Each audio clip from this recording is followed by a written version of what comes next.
नवनीत चोरी करी मस्करी ग, नवनीत चोरी करी मस्करी ग, रंग भरोनी मारी पिचकारी ग, रंग भरोनी रंग भरोनी रंग भरोनी काना रंग भरोनी मारी पिचकारी ग, चालताना चालताना चालताना चालताना तुझा काना ग,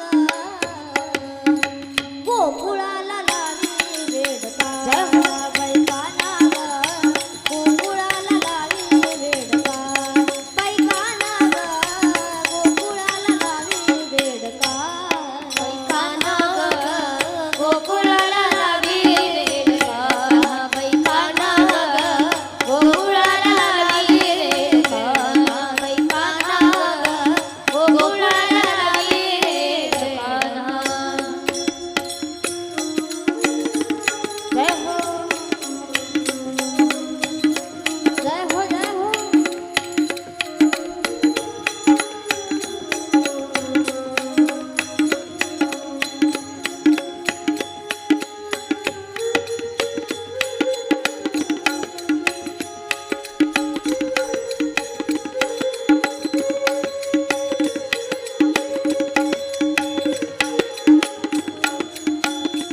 hello hello hello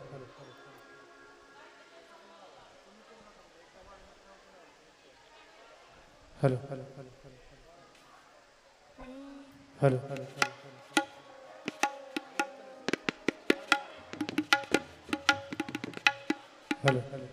hello hello hello hello check hello hello hello hello hello hello check hello hello check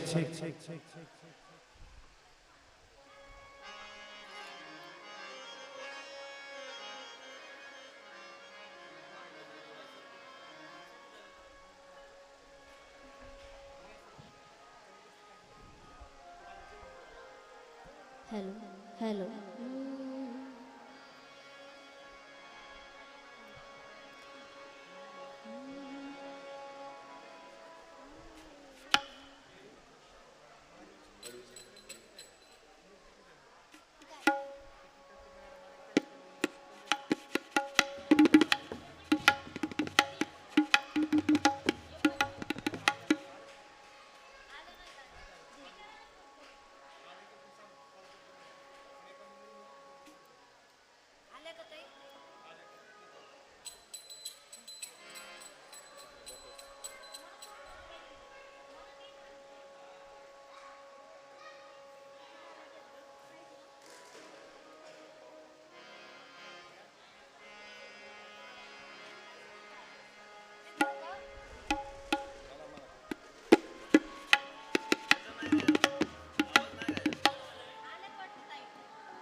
आइए महाराज विराजिए आइए महाराज विराजिए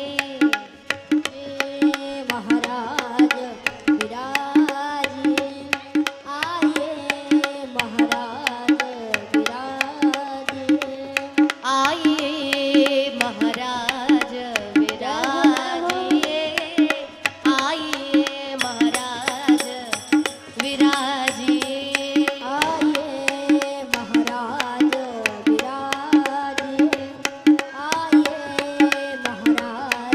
विराजिए हॅलो आइए हेलो आइए आइए हेलो हेलो हेलो आइए आइए आइए आइए आइए महाराज पधारिए आइए महाराज विराजिए आइए महाराज विराजिए आइए आइए आइए जय हो आइए आइए आइए आइए महाराज विराजिए आइए महाराज पधारिए आइए महाराज पधारिए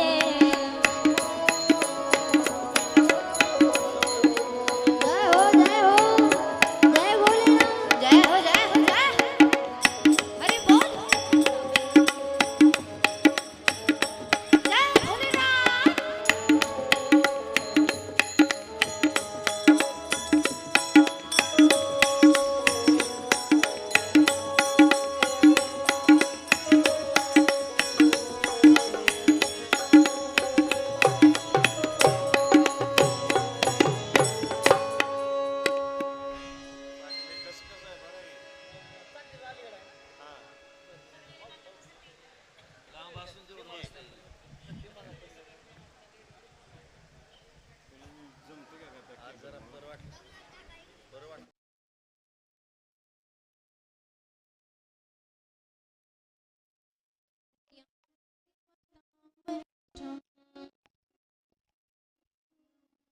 वातात्मजं वानरयूथमुख्यं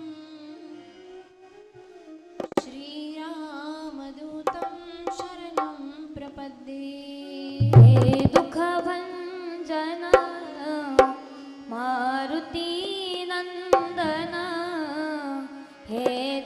भंजन मारुति नंदन सुन लो मेरी पुकार पवन सुत विनती बारंबार पवन सुत विनती बारंबार पवन सुत विनती बारंबार पवन सुत विनती बारंबार पवन सुत विनती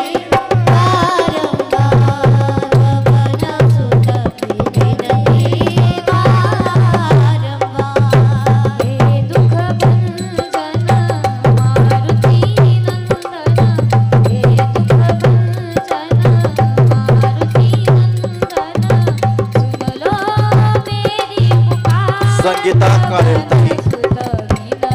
तसेच राणी जाधवताई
प्रणतः क्लेशनाशाय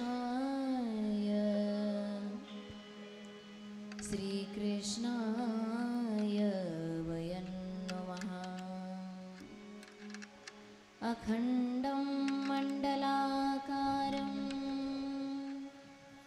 व्याप्तं येन चराचरं तत्पदं दर्शितं येन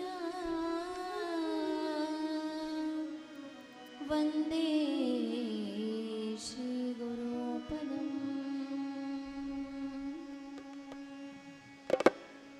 कैलासराना शिवचन्द्रमौळी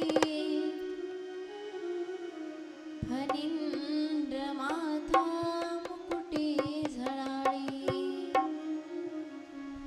कारुण्य सिंधू भव दुःखहारी तुझ वीण शंभो मज कोण तारी.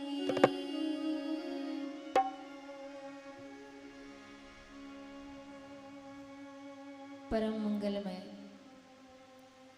जीवाचं परम कल्याण करणारी साधकाला भक्ती सुखामध्ये नाहू घालणारी परम पवित्र शिवमहापुराण कथा.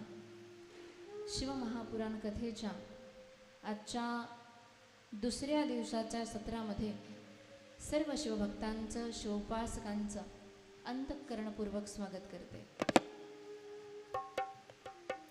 आपल्या या म्हाळुंग श्रीपूर नगरीमध्ये पहिल्यांदाच श्रावण मासाच्या निमित्तानं श्रद्धेय सुधाकर पंतजी परिचारक यांच्या 6व्या पुण्यस्मरणाच्या निमित्तानं भव्य दिव्य असा शिवमहापुराण कथेचा सोहळा. खरं तर ज्यांच्या पुण्यतिथीच्या निमित्तानं हा सोहळा आहे त्यांच्याबद्दल सांगायचं झालं तर अगदी शब्दसुद्धा तोडके पडावेत, शब्दांना सुद्धा कोडं पडावं इतकं गोड व्यक्तिमत्व म्हणजे सुधाकर पंतजी परिचारक, ज्यांनी आपल्या राजकीय सामाजिक कारकिर्दीमध्ये खूप नाव कमवलं, खूप यश कमवलं. कारखान्याच्या माध्यमातून शेतकऱ्यांची, गोरगरिबांची, मजुरांची त्यांना आर्थिक सहाय्य करण्याचं ज्यांचं मोठं योगदान आहे.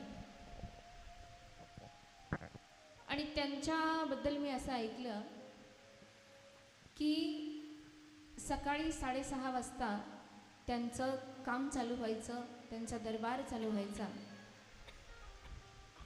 आणि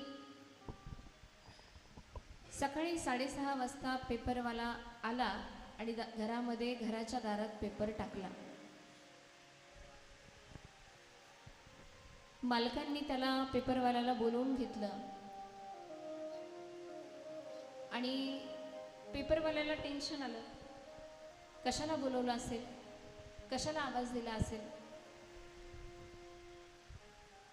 मालकांनी त्याच्या हातामध्ये पेढ्याचा प्रसाद दिला आणि सांगितलं की आज तुझा जन्मदिवस आहे, हे मला माहीत आहे, त्यामुळं तुझं अभिनंदन करण्यासाठी मी तुला बोलवलं. म्हणजे अगदी पेपरवाल्यापासून जे अगदी सामान्यापासून मोठ्यापर्यंत प्रत्येक माणसाची काळजी करतात असं व्यक्तिमत्व. काही व्यक्ती अशा असतात जीवनामध्ये, लोक म्हणतात माणसानं सोन्यासारखं असावं. काय म्हणतात? माणसानं सोन्यासारखं असावं. कारण सर्वात मौल्यवान जर काय असेल तर काय असतं? सोनं असतं. माणसानं सोन्यासारखं असावं, पण मी म्हणते माणसानं सोन्यासारखं नसावं. का बरं?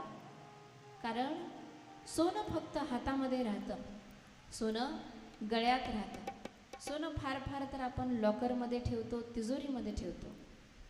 मग माणसानं व्हायचंच आहे तर परीस व्हा, ज्याच्या जीवनामध्ये जावं त्याचं सोनं करावं.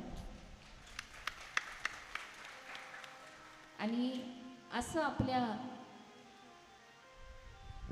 स्पर्शानं किंवा आपल्या पदस्पर्शानं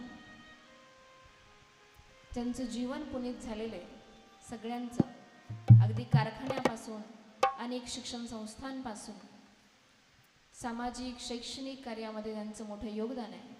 असं सुधाकर पंतजी परिचारक त्यांना विनम्र अभिवादन करते. त्याचबरोबर ज्यांच्या माध्यमातून या शिवमहापुराण कथेचं आयोजन आहे ते आमचे अनिल दादा जाधव, सर्व मित्र परिवार, त्याचबरोबर आमचे महादेव चव्हाण काका, आमचे ज्ञानेश्वर बापू तात्या, आम्ही त्यांना प्रेमानं बापू तात्या असं म्हणतो, सर्व त्यांचा मित्रपरिवार, आपल्या एकमुखी दत्त मंदिराचा भक्त परिवार, तेही सर्वजण या ठिकाणी आलेले.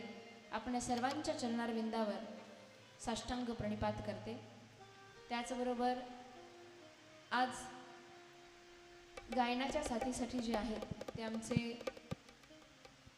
प्रशांत सोनवणे सर्वदे सर, सिंथ वादन करण्यासाठी आमची अंकिता ताई आहे, ढोलक वादनसाठी आमचे नवनाथ माऊली आहेत, सोनवणे सर आहेत, मुरली नाना आहेत, त्यांचं नावही मुरली आहे आणि स्टेजवर ते मुरलीच वाजवत आहेत. आमची ईश्वरीताई, अंजलीताई आणि पायलताई गोड गायन करणाऱ्या मुली आहेत. माझ्या गुरुवर्या हरिभक्तपरायण सोनाली दिदी करपे यांच्या अन्नपूर्णा माता शिक्षण संस्था चकलंबा या संस्थेतील विद्यार्थिनी आहेत. त्याचबरोबर या बाजूला आमचे दशरथ बापू आहेत, माझे वडील आहेत, नवनाथ माऊली आहेत. आपल्या म्हाळुंग गावचं ज्येष्ठ श्रेष्ठ व्यक्तिमत्व रामचंद्र आबा सावंत पाटील, आपल्या गावातील सर्व प्रतिष्ठित मंडळी, सर्व प्रतिष्ठित व्यक्ती सर्वांच्या चरणारविंदावर साष्टांग प्रणिपात करते आणि कथेला प्रारंभ करूया. कथेच्या प्रारंभी सर्वांनी सुंदर असं प्रेमाने भजन करायचं. या कथेचं महाराष्ट्रभरामध्ये शूटिंग चालू आहे, त्यामुळं भजन करताना कुणीही आळस करायचा नाही. पाठीमागे जे व्यक्ती बसलेले असतील, जे उभे असतील, त्यांनी कथेमध्ये येऊन बसायचं. कारण एक लक्षात घ्या, इथं जर दुसरा कार्यक्रम असता, दुसरा म्हणजे कोणता, इथं जर गौतमी पाटील असती तर लोकांची गर्दी मागं सारायला पोलिसांना बोलवावं लागलं असतं. पण आज कथेचं सत्र चालू आहे. चांगल्या गोष्टी माणसाच्या मनाला लवकर रुचत नाहीत, लवकर पटत नाहीत. पण मी तुम्हाला काल जसं सांगितलं की कथेमध्ये बसण्याकरता सुद्धा आणि कथा 2 तास ऐकण्याकरता सुद्धा माणसाचं पुण्य असावं लागतं. आपण सगळेजण भाग्यवान आहोत की आपल्याला या गावामध्ये, या पुण्यनगरीमध्ये पहिल्यांदा शिवमहापुराण कथा श्रवण करण्याचा योग आलेला आहे. सर्वांनी प्रेमाने भजन करा.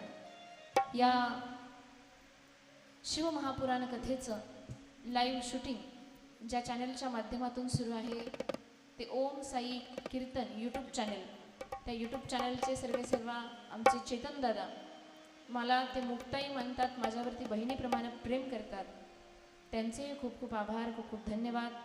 ज्यांची सुंदर अशी साऊंड सिस्टीम आहे ते आमचे अशोक दादा. सर्वांना विनंती आहे, ज्यांना त्रास आहे ते खुर्चीवर बसलेली लोक, आपणा सर्वांना सुद्धा सर्वांनी टाळी वाजवायची, हाताने टाळी आणि मुखाने नाम, सर्वांनी भगवान शिवशंकराचं नाम घ्यायचं आहे. नमामि शमीश. हार घालण्यासाठी स्टेजवर यायचे. सारिकाताई सूर्यवंशी, ऋतुजाताई सूर्यवंशी, नीताताई चव्हाण,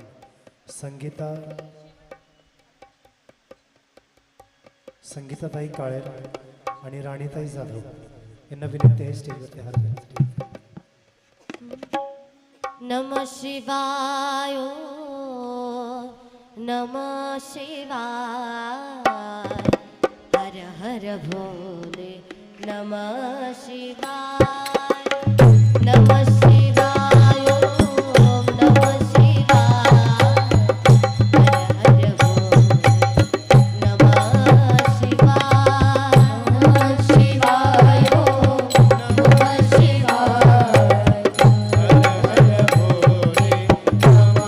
शिवाय, नमः शिवाय, नमः शिवाय,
कालच्या सत्रामध्ये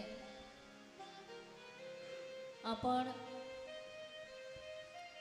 शिवमहापुराण कथेच्या श्रवणाचं पुण्यफल काय आहे आणि या शिवमहापुराण कथेमध्ये आलेल्या एका पापी पुरुषाची कथा आपण श्रवण केली होती. ब्राह्मण कुलामध्ये जन्माला आला, पण कर्म चुकलं, संगती चुकली आणि संगती कर्म चुकल्या कारणानं त्याचं पूर्ण आयुष्य उद्ध्वस्त झालं. कारण माणसाच्या जीवनामध्ये संगतीला फार महत्त्व आहे. धुळीनं हवेनं जी धूळ येते की नाही, त्या धुळीनं जर वाऱ्याची संगती केली तर मुख्यमंत्र्याच्या काय प्रधानमंत्र्याच्या खुर्चीवर सुद्धा जाऊन बसते.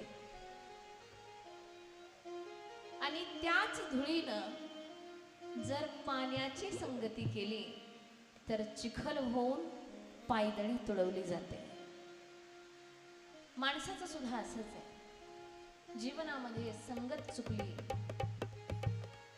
वाईट मार्गाला लागला, चोरी करायला लागला, पापकर्माने आपलं धन कमवलं, त्याचे परिणाम दुष्परिणाम त्याला भोगावे लागले. आयुष्याचा शेवट विचित्र झाला. पण अख्खं आयुष्य जरी त्याने दुष्कर्म केलं तरी आयुष्याच्या सरते शेवटी इच्छा नसताना शिवमंदिरामध्ये राहू लागला. शिवमंदिराचा आश्रय घेतला. शिवमहापुराण कथेचं इच्छा नसताना श्रवण केलं. इच्छा नसताना पोटाची भूक भागवण्यासाठी त्याने त्या शिवमहापुराण कथेच्या भंडाऱ्याचा प्रसाद भक्षण केला. त्याची फलश्रुती अशी की ज्यावेळी तो देवराज मरण पावला त्यावेळी शिवगण त्याला न्यायला आले आणि शिवांच्या गणांमधला एक तो गण बनला.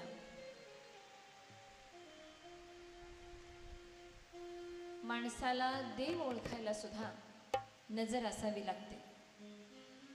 देव कळण्यासाठी पुण्य असावं लागतं.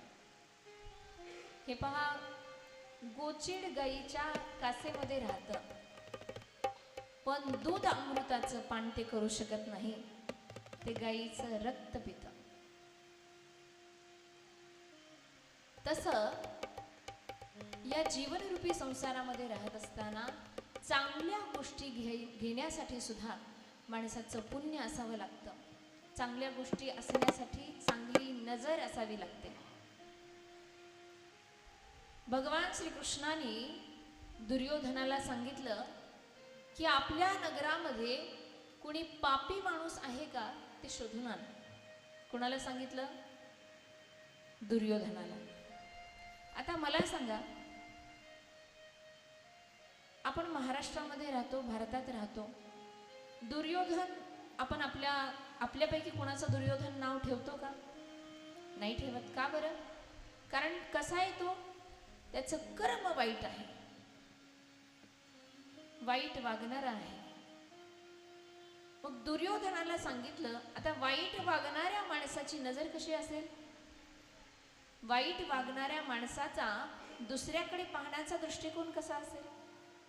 आपण शाळेमध्ये गेलो, शाळेमध्ये गेल्याच्या नंतर काटकोन, लघुकोन, विशालकोन सगळं काही शिकलो, बरोबर आहे का सर? पण जीवन जगण्याचा दृष्टिकोन जर कोण देतं तर तो सत्संग देतो. दुर्योधन नगरामध्ये गेला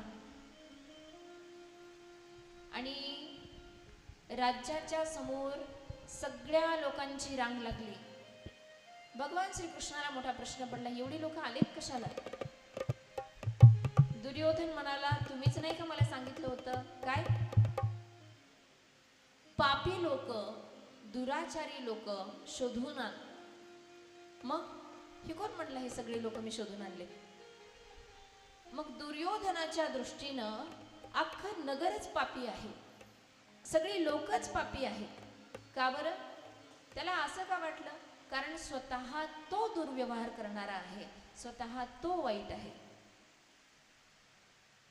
आता भगवंतानं अर्जुनाला सांगितलं, अर्जुना जा आणि आपल्या नगरामध्ये कुणी पापी आहे का शोधून आण. अर्जुन गेला. आमचे अर्जुन दादा आले तर आमच्या एकमुखी दत्त मंदिराचे सेवेकरी आहेत. अर्जुनाला सांगितलं की पापी पुरुष कोण आहे का पाहून आण, शोधून आण. आता अर्जुन हा विचारांनी कसा आहे? सद्विचारी आहे, सद्गुणी आहे, सत्सद विवेक बुद्धी त्याच्यामध्ये जागृत आहे. अर्जुन नगरामध्ये गेला पापी लोक शोधायला. पण काय करावं? या अर्जुनानं एकालाही शोधून आणलं नाही, एकही पापी पुरुष सापडला नाही. आज दरबारामध्ये कोणच नाही, एकही माणूस नाही. भगवान श्रीकृष्ण म्हणतात, अरे दुर्योधनाला एवढी लोक आणली की अख्खा दरबार कमी पडला आणि तू कुणालाच आणलं नाहीस. अर्जुन म्हणतो, भगवान मला आपल्या नगरामध्ये कुणी पापी दिसलंच नाही. का बरं? का? कारण अर्जुनाची सत्सद विवेक बुद्धी जागृत आहे. कुणाला म्हणायचं जाग, कुणाला म्हणायचं झोपलेलं, कान देऊन ऐका. जो आपल्या सर्व इंद्रियांच्या माध्यमातून सत्कर्म करतो त्याला जाग म्हणावं. आणि ज्याची बुद्धी अविवेकी आहे, अविचारी आहे, तो जागा असून कसा आहे? झोपलेला आहे. बघा, असं म्हणतात की माणसाला देव ओळखण्यासाठी नजर लागते, नाहीतर एका महात्म्यांची कहावत आहे, ते हिंदीमध्ये म्हणतात, वो थे ना मुझसे दूर ना मैं उनसे दूर था, आता नहीं नजर तो नजर का कसूर था. माणसाला दुसरा माणूस जर वाईट वाटत असेल ना, तर समजून जा की दुसरा माणूस वाईट नाही, आपण वाईट आहोत. कारण आपण त्याच्याबद्दल वाईट विचार करतो. कोणतीच व्यक्ती, असं म्हणतात, व्यक्ती तितक्या प्रकृती असतात, पण कोणतीच व्यक्ती वाईट नसते. कोणतीच व्यक्ती ही मुळात वाईट नाही. मग जीवन जगत असताना, संसार करत असताना आपण एवढं शिक्षण घेतलं, एवढे सद्विचारी झालो, विज्ञानानं प्रगती केली आणि आपण देवाचं अस्तित्व नाकारायला लागलो. तुकोबराय सांगतात, कामामध्ये काम काही म्हणा राम राम. पण आपण कामामध्ये, आपल्या संसारामध्ये इतकी व्यस्तता आपली वाढली की भगवंताचं नामस्मरण करण्याकरता आपल्याला वेळ नाही. एवढं संसारात गुंतलो. पण समजा जर मी तुम्हाला म्हटलं की माणूस श्वास घेतो का? घेतो का श्वास? घेतो? तुम्ही घेता का? पुरुष मंडळी श्वास घेता ना? श्वास घेतो. श्वास घेतो काय? आपण श्वास घेतल्याशिवाय जिवंत राहूच शकत नाही. बरोबर आहे? कोरोनाच्या काळामध्ये श्वासाचं महत्त्व काय ते आपण सगळ्यांनी जाणलंय. श्वास आपण विकत घेतलाय. मग श्वास आपण घेतो तर आपण फक्त श्वासच घेतो का? चला जेवायला, नाही श्वास घेतोय. अहो पाणी प्या, नाही श्वास घेतो. अहो झोपा, नाही श्वास घेतोय. श्वास घेतोय, श्वास घेतोय, श्वास घेतोय. अहो श्वास घेतो. श्वास घेणं महत्त्वाचं आहे. श्वास घेतल्याशिवाय माणूस जिवंत राहत नाही. पण माणूस पाणी पितो, जेवण करतो, बाकीची इतर कर्म करतो. तसं संसार करणं, प्रपंच करणं महत्त्वाचं आहे. आपल्याला जे कर्म घालून दिलेले ते कर्म करणं महत्त्वाचं आहे. पण हे कर्म करत असताना ज्या भगवंतानं आपल्याला हा नरदेह दिला, आणि सहजासहजी मिळत नाही बरं, 83,99,999 इतक्या योनी फिरून आल्याच्या नंतर माणसाला हा नरदेह प्राप्त होतो. मग या देहाचं जर सार्थक आपण केलं नाही, देवाचं भजन केलं नाही, देवानं आपल्याला हा देह कशासाठी दिलाय? देवे दिला देहा भजना गोमाता, देवे दिला देहा भजना गोमाता, देवे दिला देहा भजना गोमाता, देवे दिला देहा भजना गोमाता. तो या झाला फाटा बाधिकेचा, तो या झाला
कशासाठी दिलंय? भजनासाठी दिलाय. मग जर आपण भगवंताचं भजनच केलं नाही तर जन्मा येऊनी तू काय केले तो मुद्दल गमावी.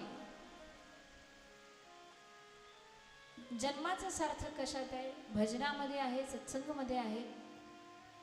आणि तुम्ही तेच नाही केलं तर जन्माला येऊन तुमचा जन्म वाया गेला. काय झालं? जन्माला येऊन आपला जन्म वाया गेला. मग वाया जाणं म्हणजे नेमकं काय हो? काय वाया जाणं म्हणजे? महिला मंडळ, एखादा पाहुणा घरी आला आणि तुम्ही अट्टहासानं जेवण बनवलं आणि अचानक पाहुण्याने सांगितलं की आम्ही येऊ शकत नाही. काय म्हणता तुम्ही? एवढा स्वयंपाक केला, काय म्हणता? वाया गेला. आता ऐका, एका सद्गृहस्थानं आपली मुलगी मोठ्या अधिकाऱ्याला दिली. काल मी तुम्हाला सांगितलं की माणसाच्या अपेक्षा किती मोठ्या आहेत बरं का वर्षात. किती मोठ्या आहेत अपेक्षा? मुलगा गव्हर्नमेंट जॉबवाला पाहिजे, मुलगा राहायला पुण्याला पाहिजे, मुलाला आईवडील नसले पाहिजे. एवढ्या अपेक्षा आमच्या. मग याने कर्मधर्म संयोगाने याचं नशीब चांगलं. जावई अधिकारी मिळाला, जावई कलेक्टर मिळाला. आणि कलेक्टर जावई आहे, जिल्ह्यामध्ये मोठं नाव आहे. इकडं ऐका, कीर्तनामध्ये सत्संगामध्ये बडबड करायची नाही. पुरुष मंडळी आपल्याला सुद्धा विनंती आहे, मोबाईल कुणाचे चालू असतील तर कृपया सायलेंट करून ठेवा. कारण तुकोबराय सांगतात, कीर्तनी बडबड करील जो कोणी बेडूक होऊनी उपजेल. हे प्रमाण काय मी माझ्या घरी तयार केलेलं नाही. तुकोबरायांनी सांगितलंय कीर्तनामध्ये बडबड करायची नाही.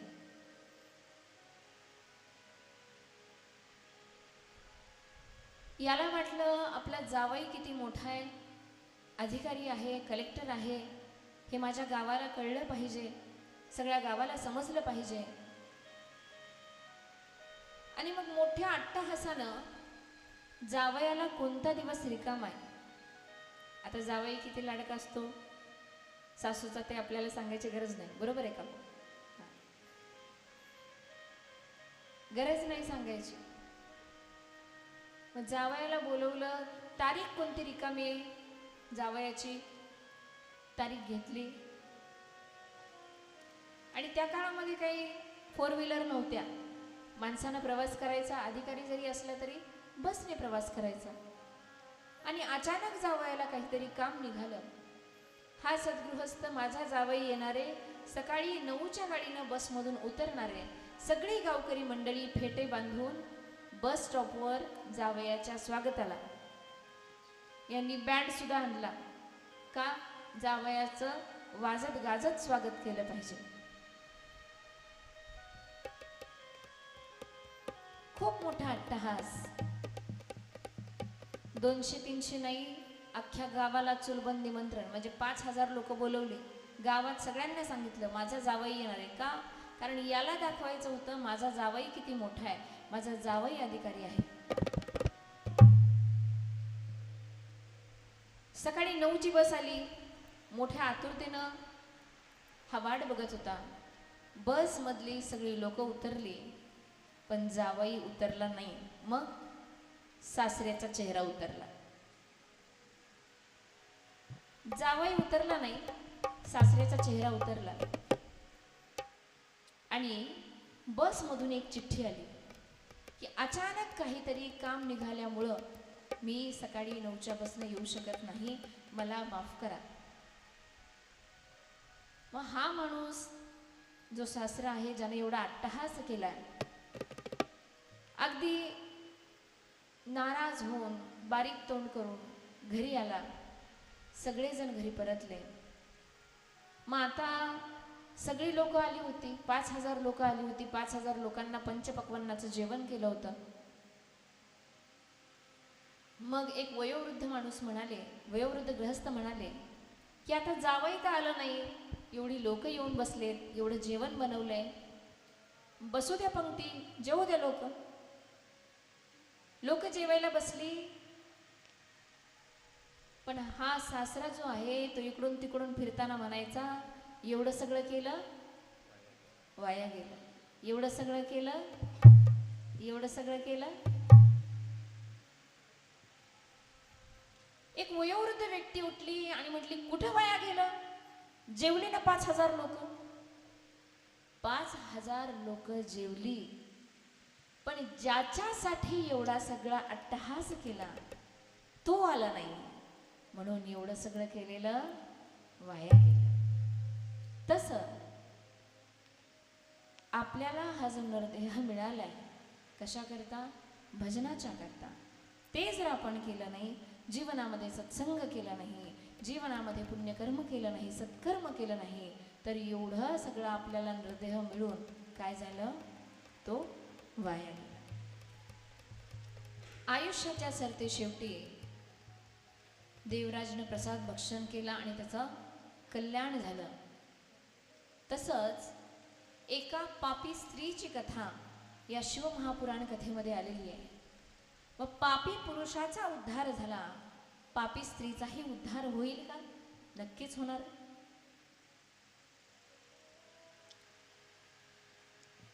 समुद्र निकटे देशे ग्रामो बाष्कल संज्ञकाः वसन्त यत्र पापिष्ठा वेदधर्मोजिता जनाः.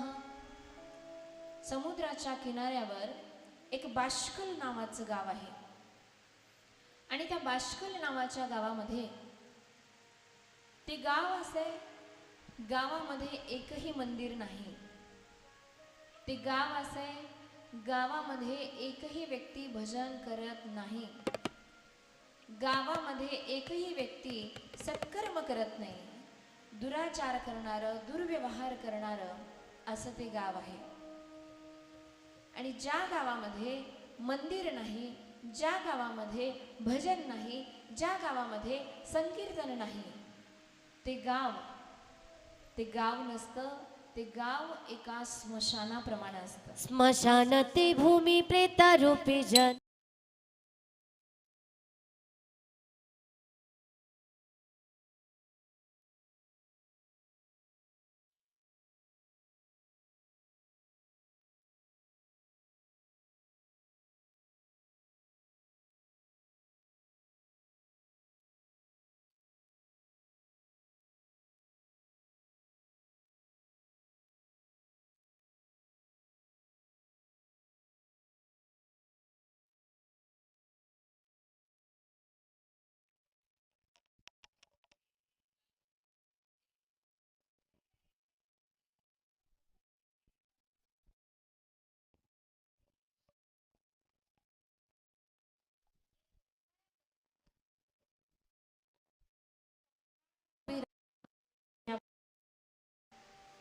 संसारात जगताना अनेक रंग आपण आपल्या अंगावरती चढवतो, पण ज्यावेळी आपल्या गावामध्ये सत्संग चालू आहे, शिवकथा चालू आहे, त्यावेळी सगळं वातावरण भक्तीच्या रंगामध्ये रंगून जावं.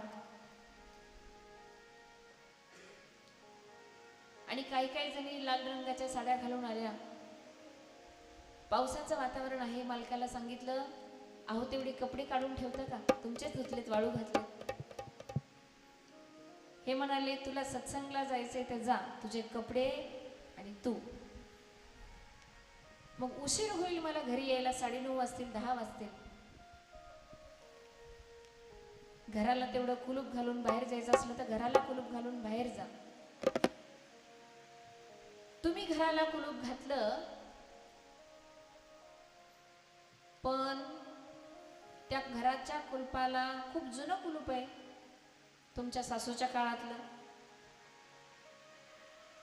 आणि त्याला सासू सारखीच सवय आहे. माझ्या सासूबाई इथं समोर बसल्या, त्यांचं नाही बरं सांगत. त्याला तुमच्या सासू सारखीच सवय आहे. काय?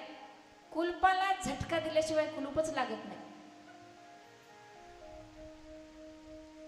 आणि तुम्ही कुलूप लावलं, पण घाई गडबडीमध्ये कुलपाला झटका द्यायचं तुम्ही विसरलात, आणि कथेला येऊन बसला तिथं, आणि तुमच्या लक्षात आलं की आता कुलपाला झटका द्यायचा राहिला.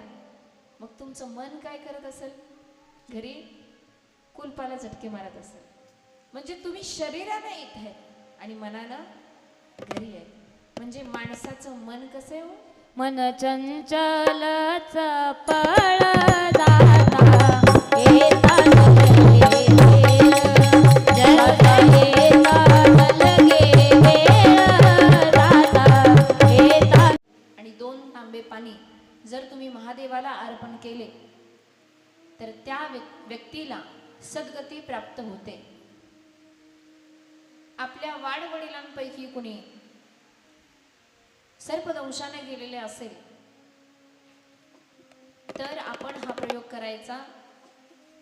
1 ग्लासभर दूध, 1 तांब्याभर दूध, 2 तांबे पाणी आपण जर महादेवाला अर्पण केलं तर हा सगळा पितृदोष जो आहे तो निघून जातो, आणि जी व्यक्ती सर्पदंशाने गेलेली आहे त्या व्यक्तीला सद्गती प्राप्त होते. बिंदुक सर्पदंशाने मरण पावला, आणि मग चंचुला जी वाईट कर्म करणारी आहे, काय वाईट कर्म करायची? दुसऱ्याच्या शेतातले वांगी चोरून आणायची, दुसऱ्याने शेळ्या बांधलेल्या असेल तर त्याच्या शेळ्या सोडून आणायची, चोरी करायची, दुसऱ्याच्या वल्लीला वाळत घातलेले कपडे, ते कपडे चोरून आणायची, दुसऱ्याची भारीतली साडी घेऊन यायची.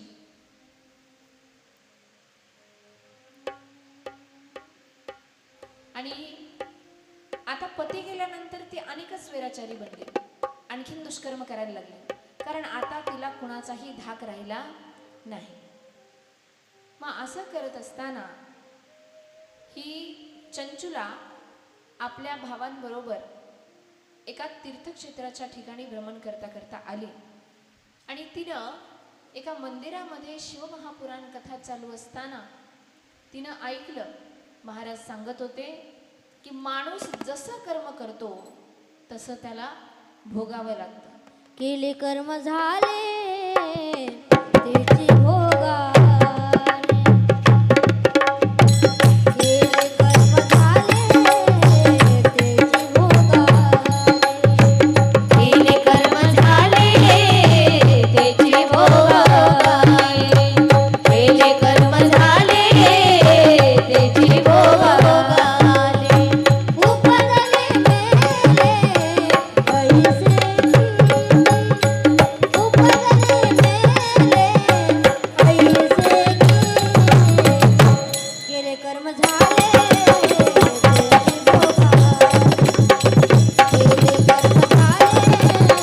त्याची भोगाले. उपजले मेले ऐसे किती, उपजले मेले ऐसे किती. निसा गम पम गम पम गम गरे सा, पम गम गम गरे सा, निसा ग सा निसा ग सा सा ग म ग सा ग म ग गम पम गम पम म पडी पम, पडी जाडी दा पम गरे सा.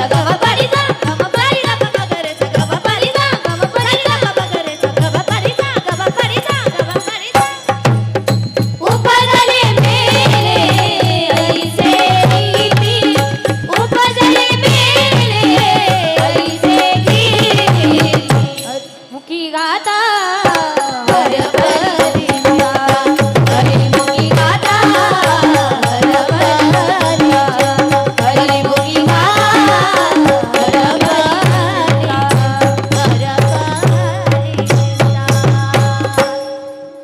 केले कर्म झाले तेची भोगा आले उपजले मेले ऐसे किती. जे आपण कर्म करतो तेच आपल्याला कर्म भोगावं लागतं. महाराज असं सांगत होते आणि या चंचुलेनं ते ऐकलं. आता हिला आपलं कर्म आठवलं की आजपर्यंत आपण आपल्या जीवनामध्ये एकही चांगलं काम केलेलं नाही. चोरी केली, दुष्कर्म केलं. मग आता काय करायचं? मला या सगळ्या वाईट कर्मामधून मुक्ती कशी मिळेल, माझी सुटका कशी होईल? कै मी उद्धार पावे, काय कृपा करेल नारायण. कसा उद्धार होईल माझा?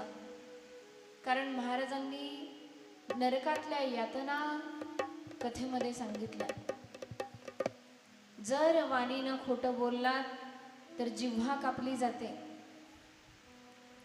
चोरी करणाऱ्याचे हात तोडले जातात.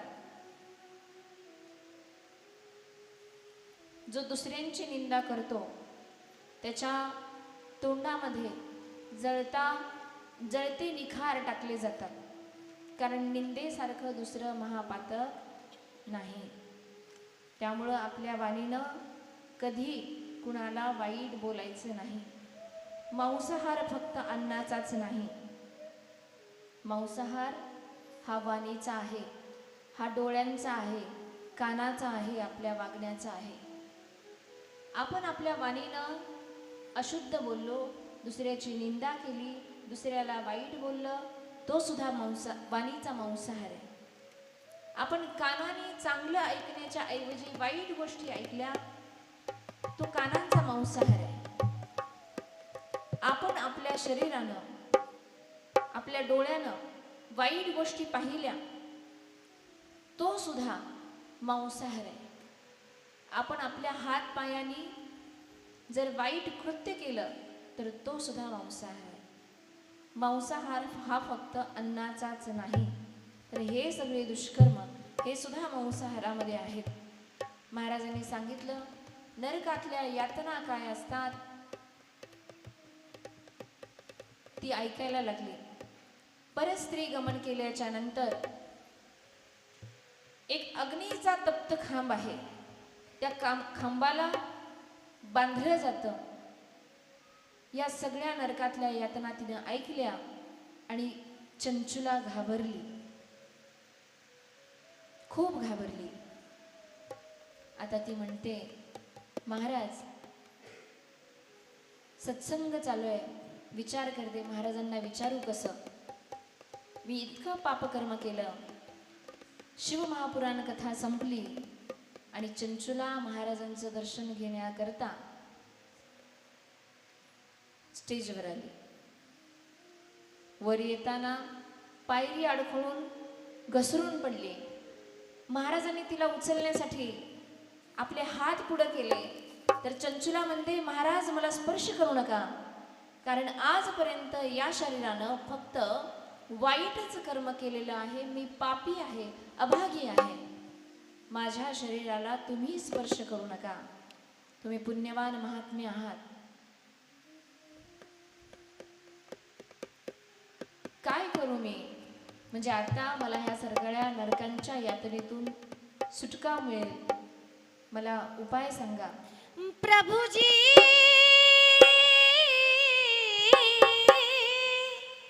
नाव किनारे लगा, प्रभुजी नाव किनारे लगा, प्रभुजी नाव किनारे लगा, प्रभुजी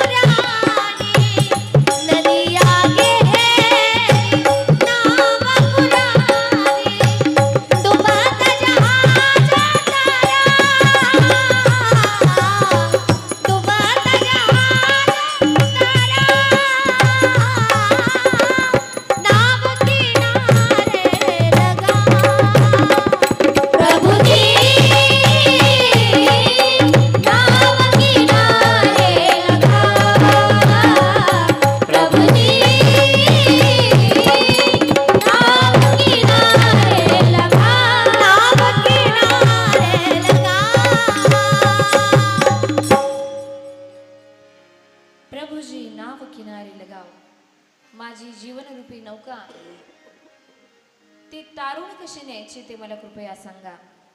महाराजांनी सांगितलं की भगवान शिवजीच्या नावाचा उच्चार कर, भगवान शिवजीचं भजन कर. शिवहर शिवहर शिवहर, ओम नमः शिवाय, श्री शिवाय नमस्तुभ्यम याचा सतत जाप कर. आता या मंदिरामधून तू कुठेही जाऊ नको, याच मंदिरामध्ये राहा आणि मंदिराची सेवा कर. कारण माणसाच्या जीवनामध्ये माणसाला प्रत्येकाला 3 प्रकारचं कर्म भोगावं लागतं. एक प्रारब्ध कर्म, जे प्रारब्धानं आलेलं असतं. मागच्या जन्मीचं पाप आपल्याला भोगावं लागतं, त्याला प्रारब्ध कर्म असं म्हणतात. एखादी व्यक्ती म्हणते मी कधी चुकीचं काम करत नाही, पण माझ्या बाबतीतच असं का होतं, आणि असं प्रत्येकाचं होतं. मी काही चूक करत नाही, चुकीचं वागत नाही, पण माझ्या बाबतीतच असं का.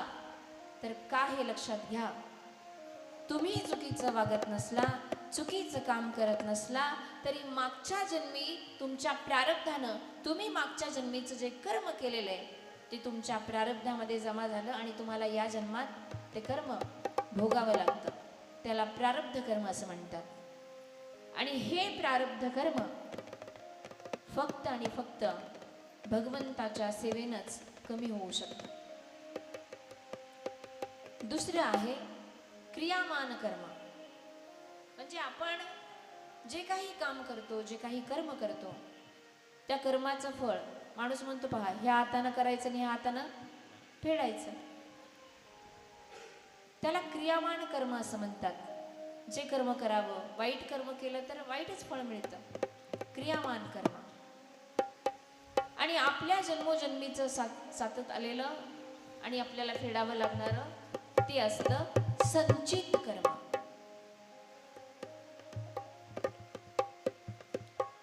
क्रियामान कर्म हे एक वेळ आपल्या हातात, पण प्रारब्ध कर्म आणि संचित कर्म या कर्मापासून जर मुक्तता मिळवायची असेल तर फक्त भगवंताच्या सेवेनं मिळवली जाते. ही चंचुला मंदिराची सेवा करायला लागली, मंदिरामधलं कचरा काढायला लागले. मंदिरातला कचरा काढण्याचं महत्त्व काय आहे का? भगवंताच्या मंदिरातला कचरा जर तुम्ही काढला, देव तुमच्या आयुष्यातला कचरा काढून टाकतो, तुमच्या आयुष्यातली घाण काढून टाकतो.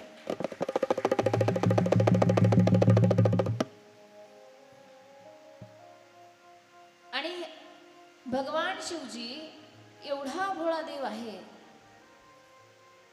एक चोर चोरीचं लुबाडलेलं धन घेऊन महादेवाच्या मंदिरामध्ये गेला आणि महादेवाच्या मंदिरात जाऊन काय केलं त्यानं? चोरी केलेलं धन मोजायचंय. पण चोरी केलेलं धन, महादेवाचं मंदिर बऱ्याच दिवसांपासून बंद होतं, पालापाचोळा होता, धूळ होती, कचरा होता. मग आपलं लुबाडून आणलेलं धन तिथं ठेवायचे आणि ती धनाची मोजणी करायची. या उद्देशानं त्या चोरानं मंदिर स्वच्छ केलं. मंदिर स्वच्छ करण्याचा हेतू काय आहे? मंदिराची सेवा आहे का? नाही. काय हेतू? चोरीचं धन मोजायचंय. चोरीचं धन मोजण्याच्या हेतूनं स्वच्छ केलेला कचरा. पण माझे भोलेनाथ इतके भोळे आहेत की त्या चोराला क्षणात कुबेर बनवून टाकलं. म्हणजे देवाची इतकी कृपा प्राप्त होते जर आपण मंदिराची सेवा केली तर. पण मंदिराची सेवा करायला आपण लाज बाळगतो. तसं लाज बाळगायची नाही. जर वाटत असेल आपलं प्रारब्ध कर्म, आपलं संचित कर्म दूर व्हावं, नष्ट व्हावं, तर मंदिरामध्ये सेवा केली पाहिजे. मंदिरामध्ये येणाऱ्या प्रत्येक भक्तांना चंचुला म्हणायची, या मंदिरामध्ये बिनधास्त जा, भगवंताचं दर्शन करा, तुमची चप्पल इथे सोडा, मी सांभाळते. कारण आम्ही बऱ्याचदा मंदिरात गेलो तर आमचं लक्ष देवाच्या पाया पडण्याकडे कमी आणि चपलेकडे जास्त असतं. आणि जिना नवीन आणले तिचं तर खूप लक्ष असतं, देवाच्या पाया पडण्याकडे लक्षच नाही. पण एक लक्षात घ्या, माणसानं 3 गोष्टी कधी दुसऱ्याच्या आणू नयेत, दुसऱ्याच्या चोरू नयेत. कोणत्या? पहिली, दुसऱ्याची चप्पल कधी आणायची नाही. कारण दुसऱ्याची चप्पल आणली तर त्याची दरिद्रता आपल्या पाठीमागे येते. तुम्ही म्हणाल चप्पल घालणारी व्यक्ती खूप श्रीमंत असेल तर, तरी सुद्धा त्याच्या मागची जी दरिद्री आहे ती आपल्या पाठीमागे येते. म्हणून दुसऱ्याची चप्पल कधी आणायची नाही. मग माझी चोरीला गेली म्हणून मग घातली दुसऱ्याची, असं सुद्धा करायचं नाही. दुसरी गोष्ट, दुसऱ्याची छत्री, ऐका, दुसऱ्याची छत्री कधी आणायची नाही. मैत्रिणीच्या घरी गेले, पाऊस आला आणि तिने छत्री दिली, दुसऱ्या दिवशी परत करून द्या. दुसऱ्याची छत्री आणायची नाही. आणि तिसरी वस्तू जी आपण दुसऱ्याची घ्यायची नाही, तो म्हणजे कुंकवाचा करंडा. आपण कधीच दुसऱ्याचा आणायचा नाही. शिवमहापुराण कथा चालू आहे, सगळ्यांना हळदी कुंकू लावा म्हणून करंडा घेतला, सगळ्यांना कुंकू लावलं आणि टुपकन आपल्या पिशवीत टाकलं. दुसऱ्याचा करंडा कधीही घ्यायचा नाही, हे शास्त्र आहे. तशा तर शास्त्रामध्ये खूप बारीक सारीक गोष्टी आहेत ज्याचं आपण पालन करत नाही. 7 अशा व्यक्ती आहेत की त्या 7 व्यक्तींचं आपण आपल्या मुखानं नाव घ्यायचं नाही. मी 4 व्यक्तींची नावं सांगते, 3 तुम्ही शोधायची. कुणाकुणाचं नाव घ्यायचं नाही. ऐका, आपल्या घरामधल्या मोठ्या मुलाला कधीच नावानं हाक मारायची नाही. पहिल्या काळामध्ये बघा, जुन्या काळामध्ये घरामध्ये मोठा मुलगा जर असेल तर टोपण नाव असायचं, अण्णा, दादा, भाऊ असं म्हणायचे. कारण जुन्या जाणकार व्यक्तींना माहीत आहे की नावानं आपल्या घरातल्या मोठ्या मुलाला जर बोलवलं तर त्या मुलाला आरोग्यासंबंधी तक्रारी राहतात. त्यामुळं मुलाला, घरातल्या मोठ्या मुलाला, ज्येष्ठ मुलाला नेहमी टोपण नावानं हाक मारायची. आपल्या मुलाचं नाव कधी घ्यायचं नाही.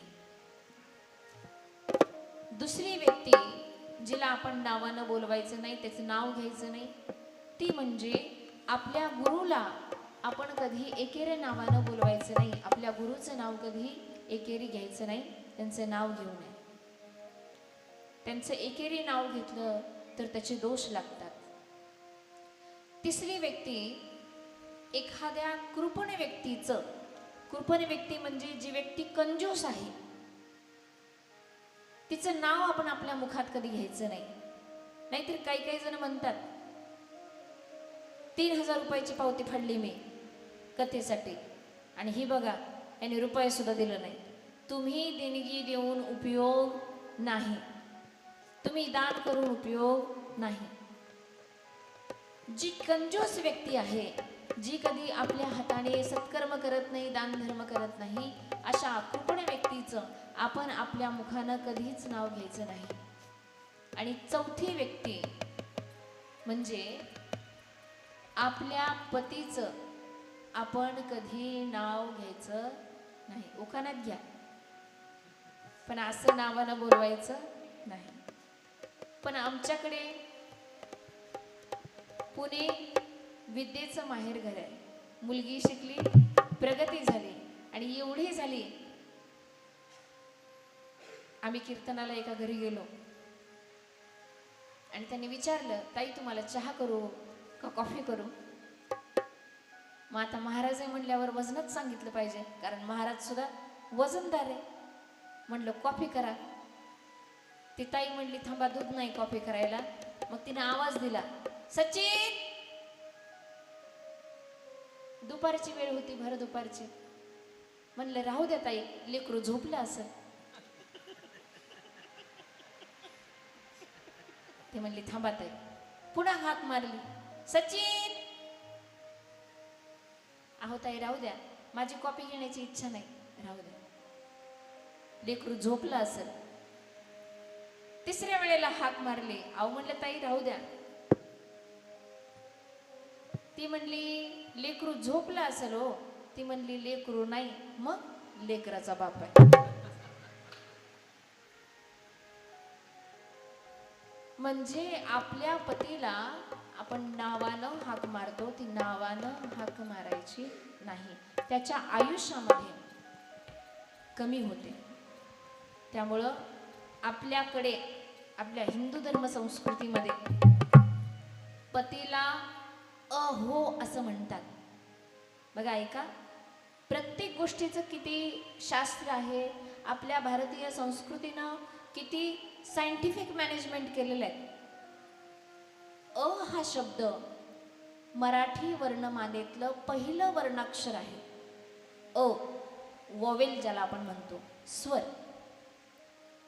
आणि अ ओ, अहो नाही, अ ओ, ओ सुद्धा मराठी वर्णमालेतला एक शब्द आहे.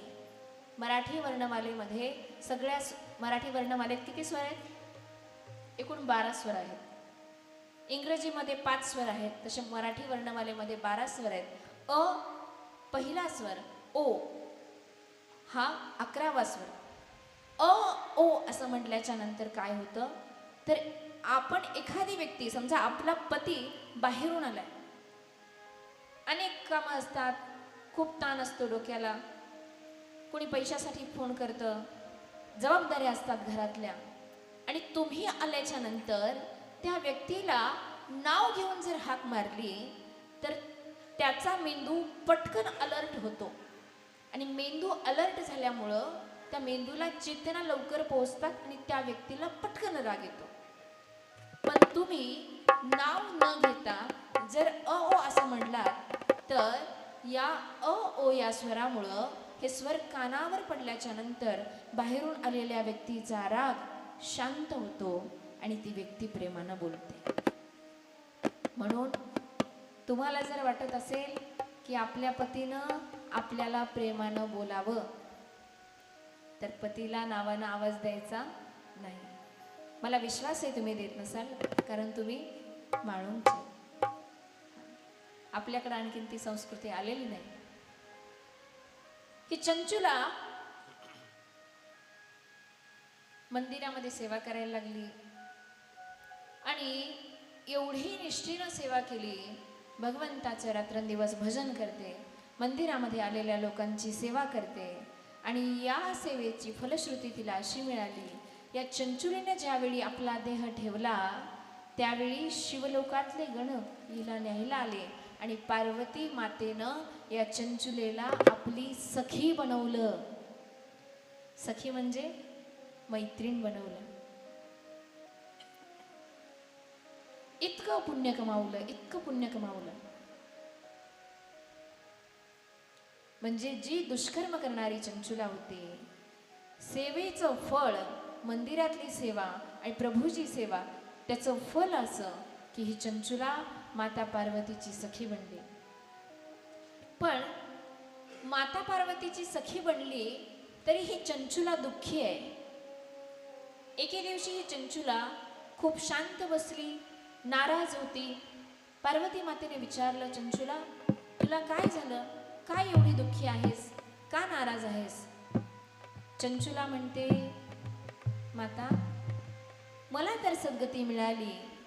शिवहर शिवहर शिवहर, ओम नमः शिवाय, श्री शिवाय नमस्तुभ्यम या नामाच्या जपानं मला अशी सद्गती मिळाली की तुम्ही मला तुमची सखी बनवलं.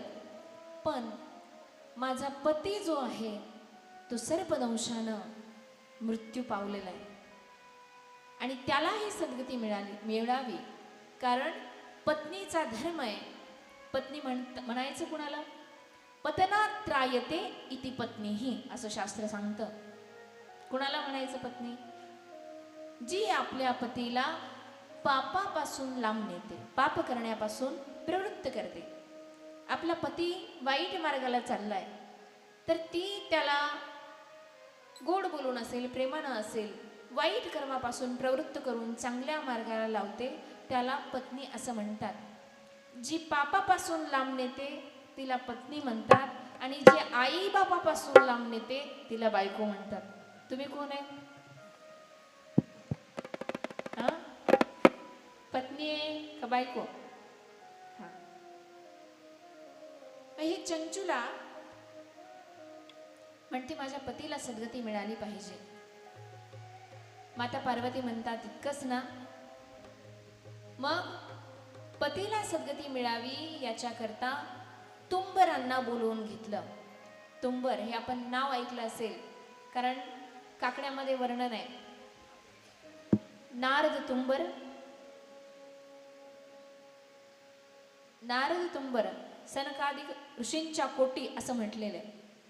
नारद महर्षी माहिती आहेत ना? नारद महर्षी नारायण नारायण नारायण असं भजन करणारे नारद महर्षी. त्याचप्रमाणे तुंबर जे आहेत ते सतत शिवहर शिवहर शिवहर भगवान भोलेनाथाच्या नामाचा जाप करणारे म्हणजे तुंबर असतात. तर तुंबरांना बोलावून घेतलं आणि सांगितलं की हिचा पती ज्या ठिकाणी असेल त्यांना काय करा, शिवमहापुराण कथा सांगा, शिवमहापुराण कथा ऐकवा आणि त्याला सद्गती मिळावी याच्याकरता प्रयत्न करा. तुंबर गेले तर हा जो आहे बिंदुक, हा याच्या वर्तनामुळं एकतर सर्पदंश झालेला आणि याच्या वर्तनामुळं ब्रह्मराक्षस बनला होता. या तुंबरांनी त्या ब्रह्मराक्षसाला एका झाडाला बांधलं आणि त्याची इच्छा नसताना त्याला शिवमहापुराण कथा सांगितली. या शिवमहापुराण कथेचा प्रभाव असा की या बिंदुकला दिव्य देह प्राप्त झाला आणि हा बिंदुक शिवलोकामध्ये शिवगण म्हणून गेला. हा या शिवकथेचा महिमा आहे. बोला ओम नमः पार्वती पतये शिव हर हर महादेव.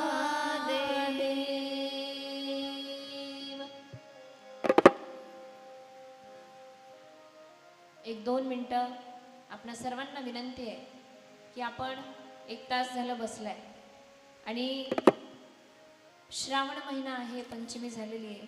पंचमी झाली तरी आपण फेर धरतो, श्रावण महिन्याचा आनंद घेतो आणि हा सत्संग आहे. तसं आपण या सत्संगाचा सुद्धा आनंद घ्यायचा आहे. एकदा सगळ्यांनी उठून उभा राहा. सुंदर असं भजन होईल, आपण सगळ्यांनी या भजनाचा आनंद घ्यायचा. हॅलो हॅलो छे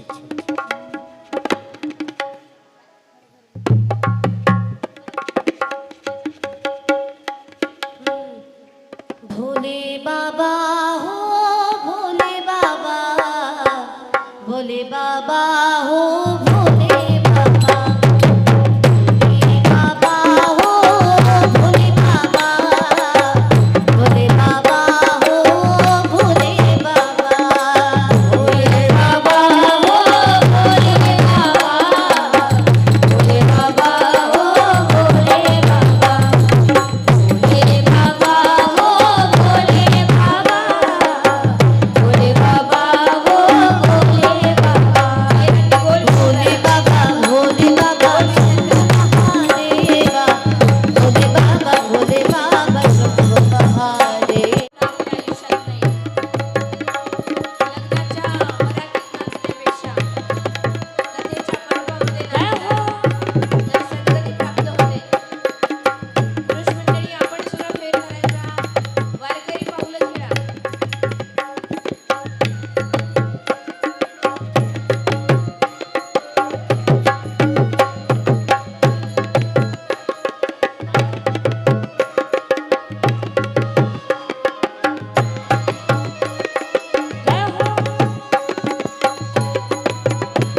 भारत का भारत का भारत का भारत का भारत का बच्चा बच्चा जय जय श्री राम जय भारत का बच्चा बच्चा जय जय श्री राम बोलेगा जय भारत का बच्चा बच्चा जय जय श्री राम बोलेगा जय भारत का बच्चा बच्चा जय जय श्री राम हो घर घर में अभी एक कन्या जय श्री राम घर घर में अभी एक कन्या एक प्यारा जय जय श्री राम मेरे भारत का भारत का भारत का भारत का भारत का बच्चा बच्चा जय जय श्री राम जय हो मेरे भारत का बच्चा बच्चा जय जय श्री राम मेरे भारत का बच्चा बच्चा जय जय श्री राम बोलेगा मेरे भारत का बच्चा बच्चा जय जय श्री राम बोलेगा मंगू है और बम्पर से बम्पर से बम्पर से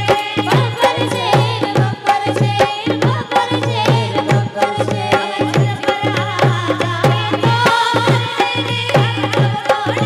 कर देंगे हम सबको ढेर कर देंगे हम सबको ढेर जहाँ राम ढेर बनिया है मंदिर वही बनाया है मंदिर वही बनाया है राम नाम का भगवान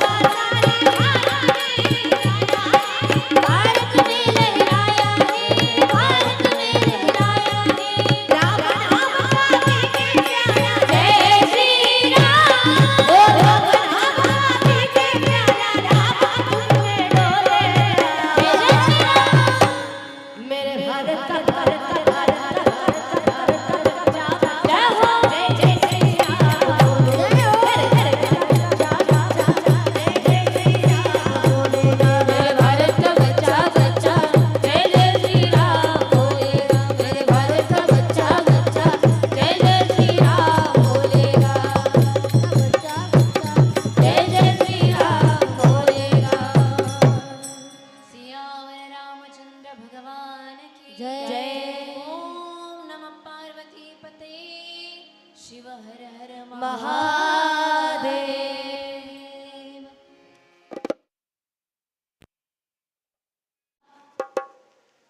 महिला संतांमध्ये अशीच भगवंताची भक्ती करणारी एक महिला संत होऊन गेली ज्यांनी भगवंताची इतकी भक्ती करावी लहानपणी आईवडिलांनी सांगितलं होतं की भगवंताची भक्ती केल्यानं नामस्मरण केल्यानं देव भेटतो लहान लेकराचं मन एखाद्या लहान लेकराला जर एखादी गोष्ट तुम्ही सांगितली तर मन लावून ते काम करतं ऐकतं त्याच्या मनावर काही गोष्टी बिंबल्या जातात रुजल्या जातात म्हणून आपल्याकडं लहान मुलावरती संस्कार करण्याकरता बालसंस्कार असं सुद्धा म्हणतात कारण 5 ते 12 वर्षाच्या वयामध्ये जे काही संस्कार लेकराच्या मनावर रुजतात कारण मानवी मेंदूचा विकास 5 ते 12 वर्षापर्यंत पूर्ण होतो त्यामुळं लहानपणी ज्या गोष्टी ऐकलेल्या आहेत ज्या मनावर बिंबलेल्या आहेत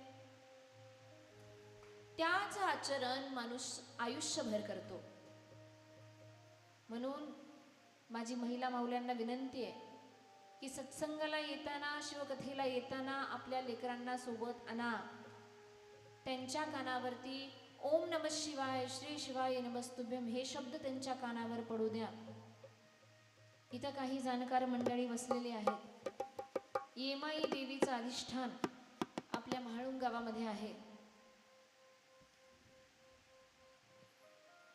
मंदिरामध्ये कधीतरी आपल्या मुलांना घेऊन जा शाळा असतात मुलांना सुट्टी नसते रविवारच्या दिवशी सुट्टी आहे मुलांना रविवारी का होईना मंदिरामध्ये न्या कारण मुलांनी शिक्षणामध्ये प्रगती केली पण शिक्षणाच्या ओघामध्ये आणि या मोबाईलच्या आहारी जाऊन आमची मुलं देवदेवतांना सुद्धा विसरली कितीतरी लहान मुलांना विचारलं म्हाळुंग गावामध्ये कोणत्या देवीचं मंदिर आहे किती लहान लेकरांना माहिती आहे किती लेकरांना माहिती आहे बऱ्यापैकी लेकरांना माहिती नाही. का बरं? ही मुलं कधी मंदिरातच गेली नाही, कारण आई वडीलच जात नाहीत, घरातली जाणकार मंडळी जात नाही. मग मुलांना कसे संस्कार लागणार? मुलांच्या मनावर हे संस्कार रुजवायचे असतील तर त्यांना लहान वयातच चांगल्या गोष्टी शिकवणं खूप गरजेचं असतं. आणि लहानपणी या महिला संतांनी ऐकलं की भगवंताचं भजन केल्याच्या नंतर सद्गती प्राप्ती होते, देव भेटतो. म्हणून ती देवाचं एवढं भजन करायला लागली, एवढं भजन करायला लागली की अगदी नाचून भजन करायला लागली. नाचायची, गायन करायची, देवाचं भजन करायची. आणि लहान वय, लहान लेकरांनी केलेलं कोणतंही कार्य, कोणतंही कृत्य चांगलं वाटतं. काय नाव त्या संतांचं सांगा बरं? कोण महिला संत होऊन गेल्या अशा? कोण कोण? संत मीराबाई. असं म्हणायच्या, मेरो तो गिरिधर गोपाल दुसरं ना कोई. भगवंताच्या भजनामध्ये एवढ्या दंग मीराबाई असायच्या. मेरो राधा रमण गिरिधारी, गिरिधारी श्याम बनवारी. मेरो राधा रमण गिरिधारी, गिरिधारी श्याम बनवारी. मेरो राधा रमण गिरिधारी, गिरिधारी श्याम बनवारी. मेरो राधा